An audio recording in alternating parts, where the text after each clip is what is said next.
Perkap tersebut, Perkap nomor 10 tahun 2025 itu bertentangan dengan dua undang-undang, yaitu pertama Undang-Undang nomor 2 tahun 2002 tentang Kepolisian Republik Indonesia, di mana di dalam pasal 28 ayat 3 disebutkan bahwa anggota Polri yang mau masuk ke jabatan sipil itu hanya boleh apabila minta berhenti atau pensiun dari dinas Polri. Kapolri Jenderal Listio Sigit Prabowo menaikkan peraturan Polri atau Perpol nomor 10 tahun 2025.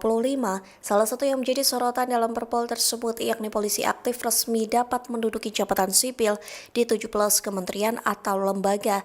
Terkait hal itu, mantan Menko Polhukam Mahfud MD memberikan komentar, namun ia menegaskan komentarnya terkait penerbitan Perpol tersebut bukan sebagai anggota Komisi Percepatan Reformasi Polri.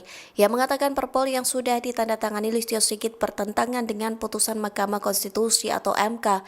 Adapun putusan MK yang dimaksud yakni melarang anggota aktif menduduki jabatan di luar institusi Polri diketok MK pada 13 November 2025. Ketentuan terbatas ini sudah dikuatkan oleh putusan Mahkamah Konstitusi nomor 114 tahun 2025. Perkap tersebut juga bertentangan dengan Undang nomor 20 tahun 2003 tentang ASN, terutama pasal 19 ayat 3 yang menyebut bahwa jabatan-jabatan sipil di tingkat pusat boleh diduduki oleh anggota TNI dan anggota Polri sesuai dengan yang diatur di dalam Undang-Undang TNI dan Undang-Undang Polri.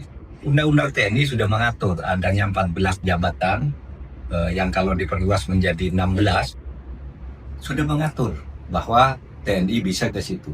Tapi Undang-Undang Polri sama sekali tidak menyebut jabatan-jabatan yang bisa diduduki oleh Polri. Dengan demikian, ketentuan Perkap itu kalau memang diperlukan, itu harus dimasukkan di dalam undang-undang. Tidak bisa hanya dengan sebuah Perkap jabatan sipil itu diatur. Saudara juga tidak benar loh kalau mengatakan, Polri itu kan sudah sipil, masa tidak boleh masuk ke jabatan sipil? Ya memang begitu aturannya. Sipil tidak boleh masuk ke sipil juga kalau di ruang lingkup tugas dan profesinya. Misalnya, seorang dokter bertindak sebagai jaksa kan tidak bisa. Jaksa bertindak sebagai dokter kan tidak bisa.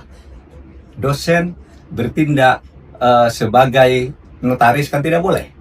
Dan seterusnya. Jadi dari sipil ke sipil pun ada pembatasannya. Nah, oleh sebab itu, saya kira harus diproporsionalkan agar asas legalitas tidak dipertentangkan dengan fakta-fakta keluarnya Perkap yang sudah dibuat oleh Bapak Kapolri. Maaf, saya tidak bicara atas nama anggota Komisi Reformasi, karena anggota Komisi Reformasi tidak boleh membicarakan hal-hal semacam itu sebagai pendapat resmi, tapi saya sebagai dosen. Download Tribun X sekarang, menghadirkan lokal menjadi Indonesia.